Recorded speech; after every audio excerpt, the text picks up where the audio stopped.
Terrific. Thank you, Alyssa. It's so funny. I was joking with her about how, because I'm a New Yorker, the driverless car that Google's invented is like totally not interesting to me whatsoever. I don't really buy it. But you know what I think we need, and you see it in London too, you need driverless cell phones, right? For the walkers who are like busy texting, making their way, you need to like somehow coordinate all that activity together. So at Local Projects, we look at this. We look at communications within cities. And we're doing a ton of media design projects for museums and public spaces, which I'm going to share with you today. And we're constantly looking at the ways that people are able to make meaning together. And we try and capitalize on that.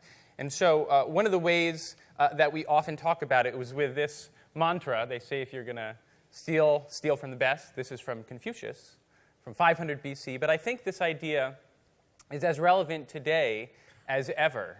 Now that we're bombarded and overwhelmed by information, how do we allow people to actually experience ideas so that they can connect directly with them?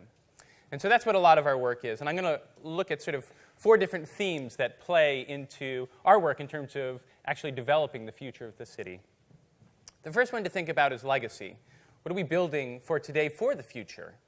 We're the media designers for the 9/11 Memorial Museum. We've been working on the project now for 7 years. This fly-through was offered to us right at the beginning of the project itself. And we started looking at the ways in which people had experienced the event and ways in which we could tell the story of the event itself. And when you look at the actual moment in time, 9/11 itself, in the audience, there's sort of 2 extremes on either side. There are people who literally ran out of the burning buildings, who know everything about the event, who experienced it and made history on that day. And then you have people who, by the time the museum opens, are 15, 16, 17 young adults who literally know nothing about the event. And so our strategy, the pitch from the beginning of the project itself, was essentially to use one community and their story to tell the other community. And so the first thing that we did on the 8th anniversary, we launched this website called Make History. And Make History gathered images, videos, stories from all around the world of what happened on that day itself. And it did in a very specific way, where it would take photos of the past and overlay it onto Google Street View. So that essentially gives this double vision between the past and the present, which is, of course, where 9/11 right now sits. It's not quite history, but it's in the past. And in fact, all of our conversations and reminiscing about it essentially metabolizes the past into history itself. We opened this story booth, which allows people to go in and tell their own 9/11 story. This is just adjacent to the site itself. It's in 6 different languages. It's the simplest story booth we've ever made. And through these 2 initiatives, we've gathered literally tens of thousands of different stories. And so when you enter into the museum, which opens in a year and a half, the first voice you hear won't be a historian. It won't be a curator. It will actually be other visitors exactly like you. We call this an entry narrative, and it's essentially reaching out and meeting people from where they were on that day. This is a short mock-up of what it'll listen like.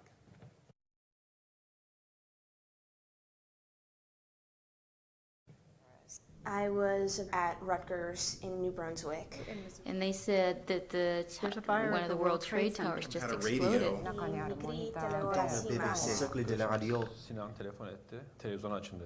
There was a caption on the bottom of the screen. We were watching it in real time. We actually saw it live. This is really a revolutionary way to think about a museum. And it's actually using some of the ideas that are commonplace in the web today, essentially developing a platform, but within a physical space. So after you walk through that metaphoric space of hearing people's stories of where they were on that day, you get into these photos, witness photographs, where you're actually seeing people witnessing the event live from that day. And we have this very raw way that we treat the media essentially as artifacts. And after you travel through the witness, then you enter into this space, which we call the West Chamber. And that's literally the archaeology of the event itself. That's the slurry wall, which withheld the Hudson River on that day. And for 15 months afterwards, you can literally still see all the patterns of water that leaked through. And that's the space of memory. And so to match this archaeological space, we tell the story of the event through first-hand experiences themselves. So people who literally were inside the building, from firefighters and first responders. You actually hear what it was like to feel the impact within the towers themselves and to survive. As you make your way through, we actually project those memories onto the steel itself. So again, this collective experience, you listen to oral histories and you're seeing hundreds and hundreds and thousands of people gather together during that response itself, and it gives you the sense of collective action in a space of collective memory. So projected onto these actual artifacts themselves are all these individual experiences and histories. We often get asked, how is it possible that literally the most politicized, challenged, and certainly most scrutinized project in America could actually be developed in such a revolutionary manner? It certainly takes a lot of leadership. It certainly takes a lot of guidance and oversight.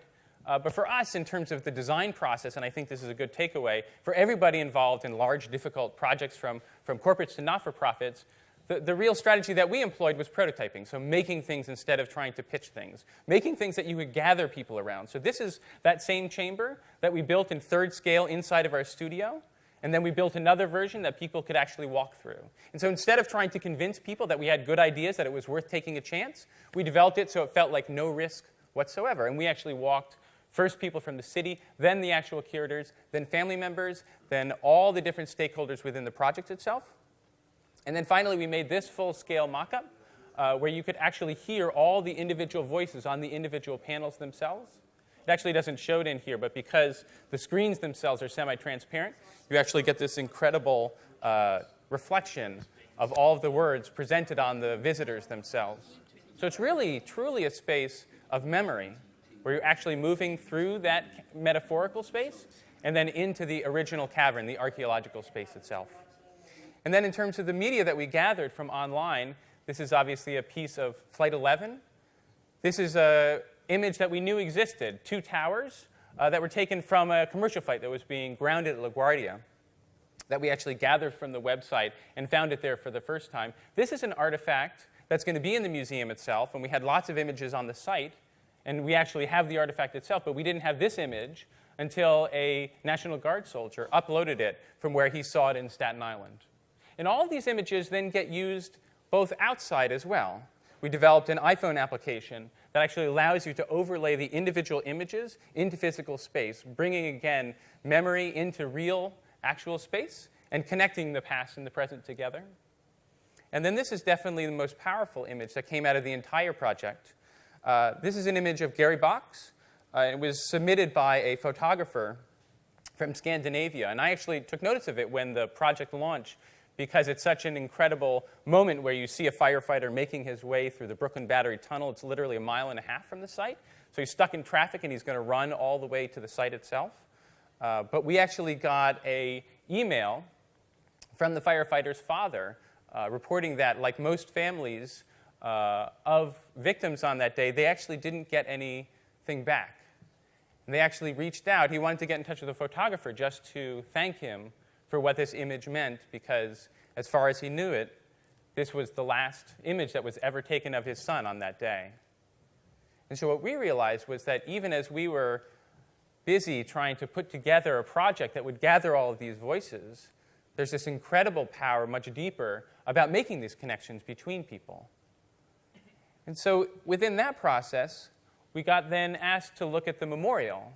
Michael Arad, who's the architect of the memorial, had this idea for a very unique arrangement for the names themselves. Instead of being alphabetical or chronological, he wanted to arrange them by what we were calling meaningful adjacencies. So this is literally the personal relationships between all the different members on the memorial itself. So they went out to each individual family and asked them what names they'd like to be located next to. And then our firm, with a data artist, Chair Thorpe, actually developed an algorithm that made all of those individual connections possible. And so what you're seeing here are the result of all these different requests from all the different family members and next of kin. And it's actually showing you how all these names are connected, both in terms of location. This is an overview that shows the 8 different locations from the 4 flights and 2 towers. As well as within that, there are individual employers, individual floors. And then if you go even deeper into that, you actually find the stories themselves. And so this is just one of countless, thousands. But these are 2 individuals, Harry Ramos and Victor Wald, who actually found each other on that day, and one vowed to the other to not leave each other's side until they made their way out of the towers. They didn't make it on that day, but a number of people who actually saw them going down reported this exact story to both of those family members, And so both of them requested that the names be next to each other on the memorial itself. And all of these stories are literally inscribed both into the memorial and into all these different tools that we have to tell those stories. And so those stories are inscribed into our city landscape for now and for all the future generations themselves. We look at vision a lot. And I'm going to show another project now that takes a completely different angle, leveraging essentially new technologies within an art museum. So this is for the Cleveland Museum of Art. And in Cleveland, we were engaged in a very, very traditional museum. If you think about the V&A, if you think about the Tate Britain, or the Metropolitan Museum of Art, this is an encyclopedic art museum that has a wide and broad array of different visitor experiences. But they asked us to look at how technology could reinvent the ways that their visitors engage with the artworks. Not just so that they are passively reflecting within the artworks themselves, but learning actively about them and actually creating themselves within an art museum context. So the first thing we did was actually employ screens at the center of the gallery. So these are traditional galleries that are sent up with masterworks from everyone from Picasso to ancient Egypt. And you can actually reach in and actually experience the artworks and learn so much more about them in directly engaging ways. So you can find out individual pieces about the artworks themselves and manipulate them. This is my favorite part. You can actually go directly into the artwork and see its original context. It's a very simple move, but the idea that these artworks are not actually necessarily at home within this white gallery box, but that they actually came from an individual place. And then furthermore, you as a visitor are invited to actually make your own versions. So this is a digital activity where you can actually sculpt out of clay itself. You learn about the tools, you learn about the techniques. You can dive into individual artworks and actually unlock the different layers within medieval painting techniques. This is an experience that looks at the body as a figurative expression. So it's looking at this great quote in terms of how sculpture, as Rodin was putting it, at its core is actually an act of posing the human body itself. And it invites you to actually pose exactly like the sculptures that are directly in front of you. So within the galleries themselves, you're able to actually be expressive. And here it is. I took this during the installation. This opens in December. You can get a sense of what it actually looks like inside of the galleries itself. This application looks at the human face and actually uses face detection to connect you with artworks within the gallery itself. So you can actually make a scary face, right? And it'll literally pull out different artworks from the collection itself based on your direct experience of it. And so much of what we think about making these exact direct connections is now possible. And again, it's all a matter of actually being creative within the galleries that you can then share through social media and to your friends and family. And all of this happens within traditional galleries. We have another piece that we call the collections wall. And in this case, you can see all 7,000 artworks all at the same time. So it's 40 feet wide. These are some test videos that I shot just 2 weeks ago. So it has a bunch of different curatorial informations, but it shows all of these different artworks and allows you to actually custom curate your own experiences. So as you're making your way through these different themes and connecting them together, one to the next, it's actually allowing you to save them directly onto an iPad and to make your own tour of the museum itself.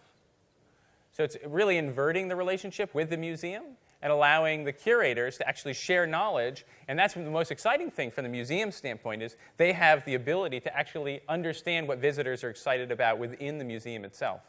And all of that goes onto an iPad that you can then use to navigate around the museum itself. There's a scanning experience on the iPad. And this actually allows you to do what we call guided looking. If you can see, it's actually registering. This is a test video that we made where it's actually registering what the artwork is and pointing out, as if the curator was there, literally pointing out hotspots on the painting itself. And then this last interface, which we developed with Zach Lieberman, is a drawing interface where it's literally allowing you to make a shape and then connecting it directly with the collection itself. We actually developed this originally for small children, but it was so incredibly successful and sticky for the curators. They actually requested we make another version for the adult galleries. But again, it's a whole other way to look at the actual art space by a place of making and not just reflecting. The second to last project I'm going to show you looks at actions. And so this is a project where we were asked to look at urban communications by an urban think tank And so what we did was we looked at the ways that people typically communicate within cities on a civic level, and we put community board meeting into Flickr and literally just pulled out a broad series of different images themselves. Right? And so if you think about it, typically, I just put these in a sequence. Typically what happens is the powers that be, whether it's a government or a developer, real estate, can show you their plan, and people sort of patiently sit and listen. And then someone has a really pointed question, right? And then whoever's on the stage, the powers that be, is sort of like they're hot under the collar trying to answer. And then typically someone yells from the background, right? And then this person yells back at them. And then whoever's up front, I mean, they have a headache at this point. But this person needs to make a point, and then he tries to shout him down, and then he goes back and forth, and these people are like yelling back and forth at each other, right? And then like she shows up. Right? And this is always the way that these actual processes work. It's typical, actually, just from an interaction design standpoint, right? If you put two microphones and point them at each other, people are going to scream.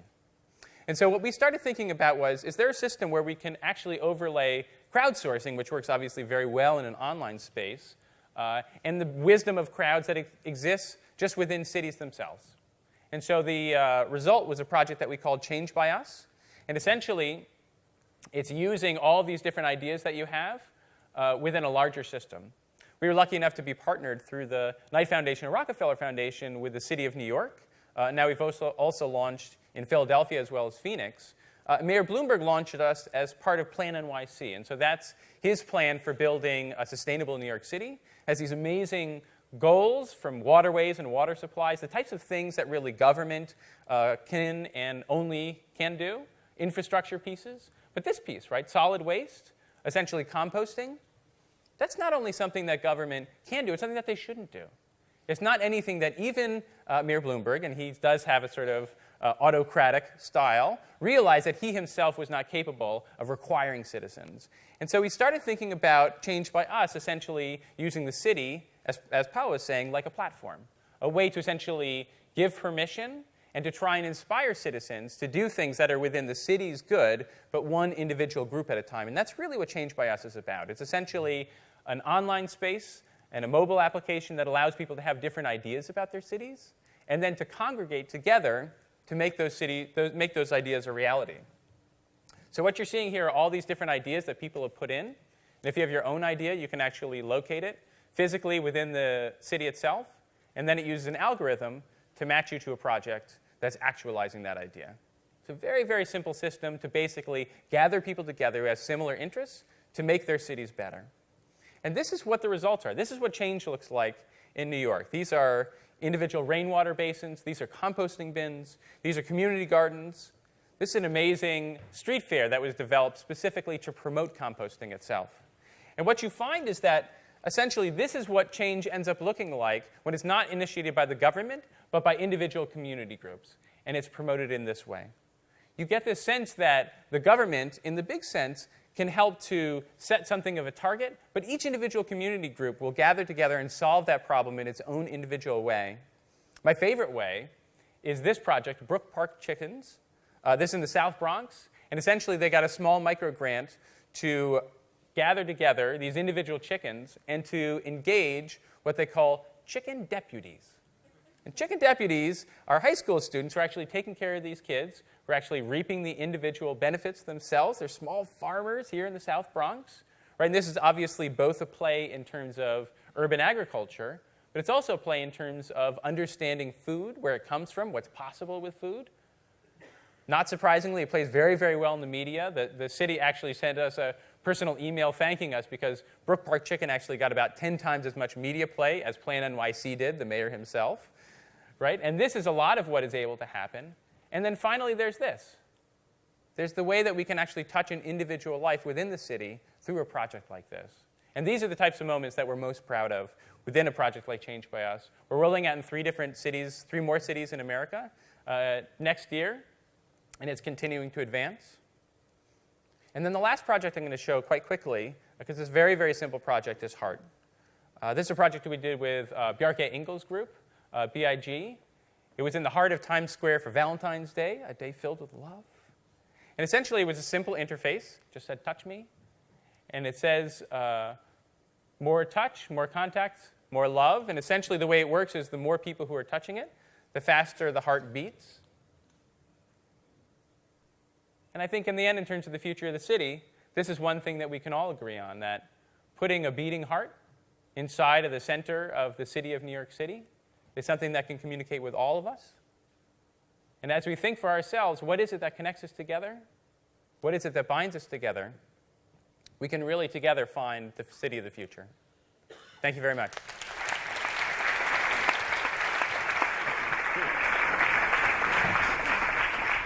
Thanks, Jake. And I just want to thank Maria Popova, editor of Brain Pickings, and your team.